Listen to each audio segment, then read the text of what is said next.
back to the channel. Today a quick review for this. This is A Clockwork Orange by Anthony Burgess. It was published in 1962, so it is an early new wave dystopian sci-fi novel. Now, this particular edition is just over 140 pages in length. I had a rough word count of this at 60,000 words. Now, I incorrectly called this a novella in my TBR. This definitely is not a novella. Novellas cap out around 40,000 words, so 60,000 words is what I would deem a short novel. I wonder, though, if this has often been described as a novella previously. I don't know why I got that idea, but I know that it was incomplete until after 1986 when it was published in the UK and US. It used to be missing the final chapter at least, and there is a lot of adult content in here, so I wonder if it has been edited as well previously and maybe wasn't as long as this. Goodreads strangely had this at 240 pages, so I don't know if the ebook copy is like particularly large font. I don't know what, I don't read a lot of ebooks, so I'm not going to pretend that I know that there, but what I would say is it's not going to take you a long time to read. It is very worthwhile reading though. Now, obviously comparisons will be made between this and the 1971 movie by Stanley Kubrick. That was a fantastic movie. I love that movie. I've seen it several times. But instantly from reading the book, it's going to ruin the movie for you, because the book will show you just how much is missing in the movie. Whole chapters, whole themes are missing from the movie that are in the book. It doesn't tackle the themes half as well as the book does. It's still a great movie. It's extremely reductive compared to the novel, though some people may find the movie more digestible than the novel. Now, this is a dystopian sci-fi set in the kind of near future when it was written, and it deals with a lot of youth gangs, and they use a lot of slang.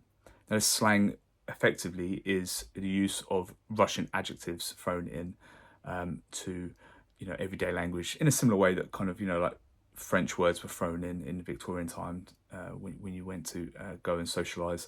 There's a lot of Russian adjectives, Bolshoi, Malinki, Horosho, stuff like that. So if you've got a basic knowledge of Russian or a working knowledge of Russian, you will effectively just breeze through this novel. It won't be a trouble for you at all. If you've never dealt with these words before, all I would say is just look up 3 or 4 of them, because it will save you a lot of time. Luckily, I know enough.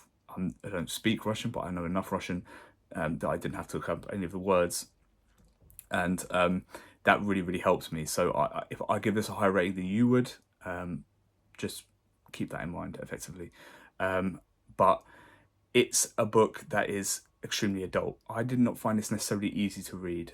Some of these scenes, some of the things that happen to people in this novel made me feel a little unwell at times, to be honest. It's more adult than a Stanley Kubrick movie, much more adult, and that's quite a thing to do, really. It's a novel of kind of quite obvious themes. It makes you think about, effectively how we deal with delinquency, how we deal with people that are in the prison systems. What should recovery be like for a criminal? Should we really affect their choice, their freedom of will?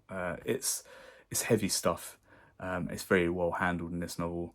I wouldn't say it's always entertaining, but when Anthony Burgess wants to be entertaining, he is quite hilarious.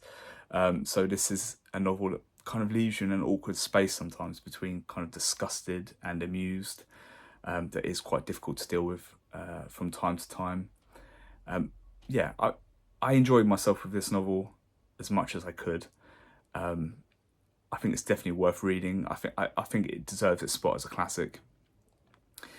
It's kind of like the anti Pride and Prejudice. I'd actually give this novel a 4.1 out of 5.